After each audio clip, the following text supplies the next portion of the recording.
Oi, gente, bom dia, tudo bem? Estamos aqui hoje em Aracaju, friozinho, chuva, mais um motivo para a gente ficar em casa nessa quarentena aqui da luta contra o coronavírus, né? A gente tem que se isolar para cuidar e evitar a contaminação, né?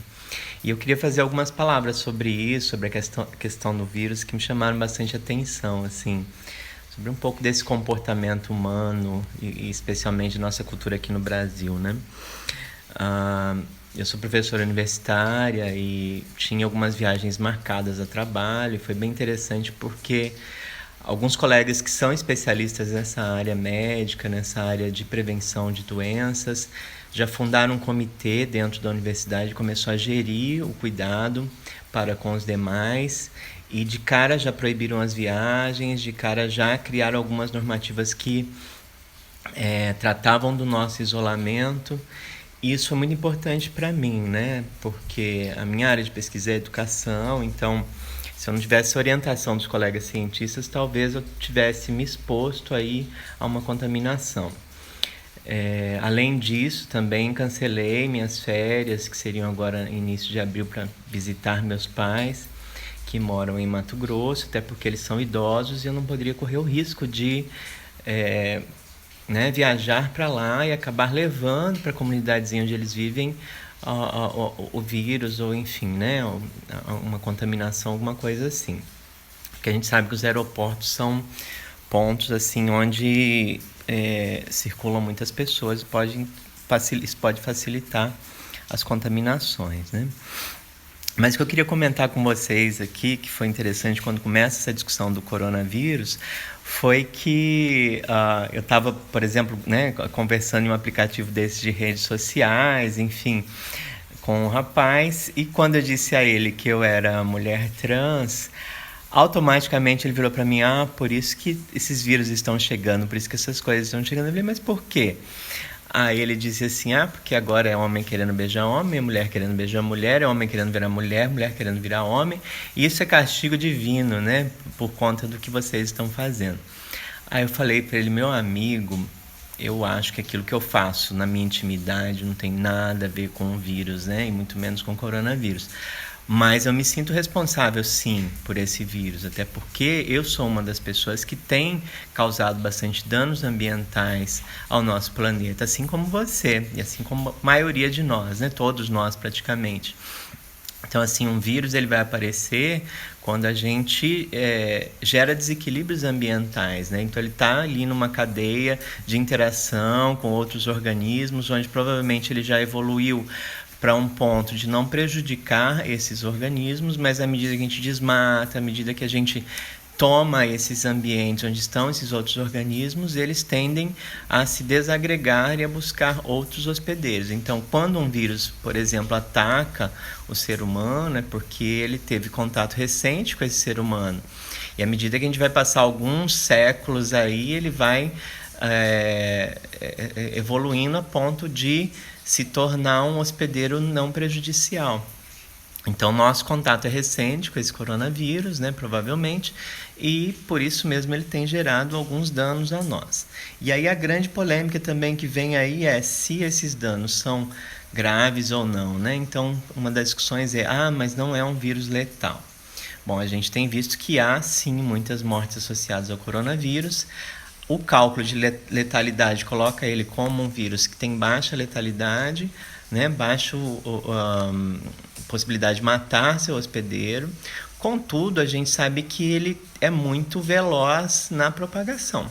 Então, se ele propaga muito rápido, a chance de muita gente ficar doente juntas é grande. Então, o que acontece? Se tivermos muitas pessoas doentes, nossos sistemas de saúde não vão dar conta dessas pessoas. E aí sim o nível de letalidade vai subir e a gente pode ter sim muitos casos de morte causados pela infecção do Covid-19. Lá na Itália a gente viu que foi uma situação muito complicada, na China, enfim. E a gente está agora lutando aqui no Brasil para mantermos nosso isolamento, né? Então isso é uma coisa interessante para a gente pensar, assim, que Também o isolamento, ele vai trazer alguns prejuízos para a gente, mas também alguns benefícios. Então, uma das coisas que tem me apegado bastante são esses benefícios. Uma delas, por exemplo, é que minha ansiedade tem diminuído muito, né? Porque eu até fiz uma brincadeira no Facebook, que eu disse assim, é fácil ficar em casa quando todo mundo está em casa, né? Porque quando eu tento me fechar para escrever, para trabalhar, para produzir, para fazer essa atividade que na academia a gente tem, né, por obrigação cumprir, eu acho muito difícil, porque eu começo a imaginar todo mundo lá fora passeando na praia, na baladinha, ou no barzinho, ou visitando alguém, e eu falo, gente, eu tô na minha vida aqui fechada, escrevendo, e não tô conseguindo focar.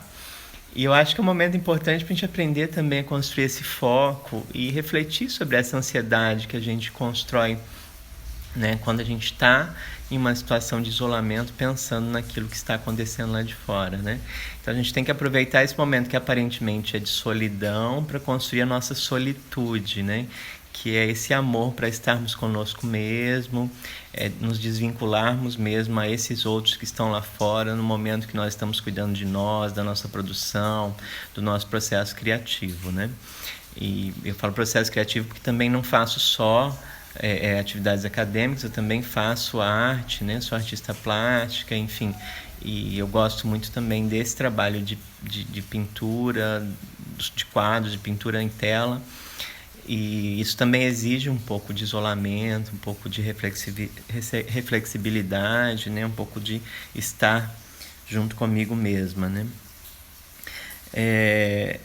Então a gente começa a valorizar também nesse isolamento as relações sociais, né? Seja por estar mais próximo à família, quem está com a família, eu no caso, minha família aqui são os meus bichinhos aqui que estão sempre do meu lado, tem uma outra que está escondida lá no quarto.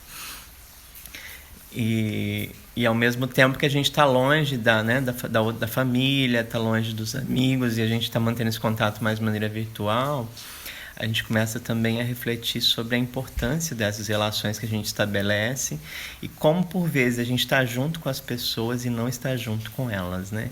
Então eu queria provocar a vocês, meus amigos que estão vendo esse vídeo, a tomarem muito cuidado com esse primeiro encontro que vão ter depois da quarentena, assim, prestarem muita atenção, muita escuta dessa pessoa com quem vocês vão se encontrar, seja ela quem for, aquele que aparecer ali na sua frente, assim, né? Porque a gente tende muito a querer falar, e a gente pouco treina a escuta do outro, né? De perceber esse outro, suas necessidades, suas angústias, seus amores, suas alegrias, suas satisfações, enfim. E eu acho que é bem legal a gente refletir sobre isso também. E mesmo nessas relações virtuais, né? Tá cuidando dos amigos, tá cuidando daqueles que a gente ama, tá orando pelos conhecidos e desconhecidos, isso tudo também vai nos amadurecer enquanto seres humanos, né? Então, de certa forma, essa situação também traz um amadurecimento à humanidade, né? E também do ponto de vista energético, né? A mente se acalmando, tudo ao nosso redor começa a se acalmar, né? Eu vejo postagens de amigos falando assim, nossa, agora tem aparecido muitas borboletas, aí lugares assim onde era muito poluído, que a poluição diminuiu, então, né, de certa forma, alguns benefícios aí nessa mudança energética do nosso planeta a gente tem tido, né? E um conselho que eu dou para vocês também é a gente começar a pensar no depois, não ficar olhando muito no problema e se desesperando com o problema. É óbvio que a gente tem que tomar sim medidas de cuidado, de proteção, mas olhar assim para depois do túnel, lá para a luz, focar com a mente, cabeça erguida, olhar lá para o resultado desse esforço que a gente tem feito, olhar todo mundo bem saindo dessa e focar nisso quando a gente toma os nossos cuidados, porque assim a gente não mergulha numa ansiedade, a gente não mergulha num sofrimento e a gente consegue dar passo a passo aí na construção de uma estratégia de enfrentamento, né? E agora a gente vê um problema que está sendo apontado também, que é a questão das empresas, né? Muitas empresas não estão conseguindo se manter fechadas, correm o risco de falência e estão fazendo uma pressão para que haja uma volta ao trabalho, né? Os empresários principalmente. E eu entendo perfeitamente a situação. Mas o problema é que eles não têm que fazer pressão para voltar, eles têm que fazer pressão para o governo subsidiar suas atividades para que eles possam se manter em quarentena. E aí o próprio presidente tem feito essa pressão aos empresários, chamando-os ao retorno aos trabalhos. O problema é que quem vai estar lá no trabalho não é bem o empresário, né? Vão ser os funcionários desse empresário.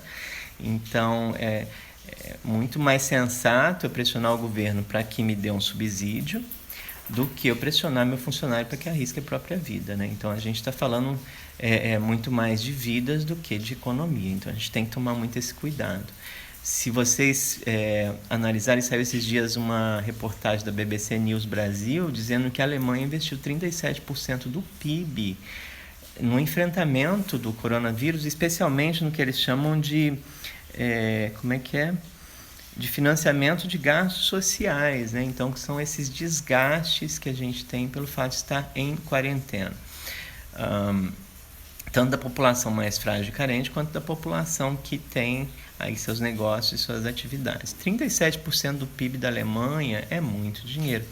O Brasil, até o momento, tinha gastado 4%, segundo essa reportagem. Então, assim, a gente não tem uma política de enfrentamento nacional ainda, infelizmente, e algumas pessoas acham que podem resolver isso de maneira individual, retornando às suas atividades. Isso é loucura, gente, não façam isso.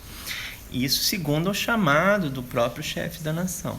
Eu quero parabenizar os governadores que têm sim criado medidas e políticas de proteção à população e dizer que o Brasil, do ponto de vista do nível central, do nível nacional, precisa também construir essas políticas e fazer esses investimentos para que a gente consiga enfrentar essa crise. E a pressão tem que ser lá em cima, não é uma pressão sobre funcionários, sobre a população carente, porque na hora que o vírus realmente se difundir, caso ele se difunda, será a população mais prejudicada. Aqueles que estão na base, aqueles que estão ali fazendo atividade no dia a dia e colocando a cara no sol, né? Como a gente diz nas linguagens LGBT. Né? Então fica aí essas reflexões, espero que isso possa tocar e fazer sentido a alguém. Se fizer sentido para você, muito obrigada. Se não fizer também, paciência, né? Então deixo aqui um beijo carinhoso, muita força, muita paz, muita saúde e prosperidade a todos que estão assistindo esse vídeo. Beijinho.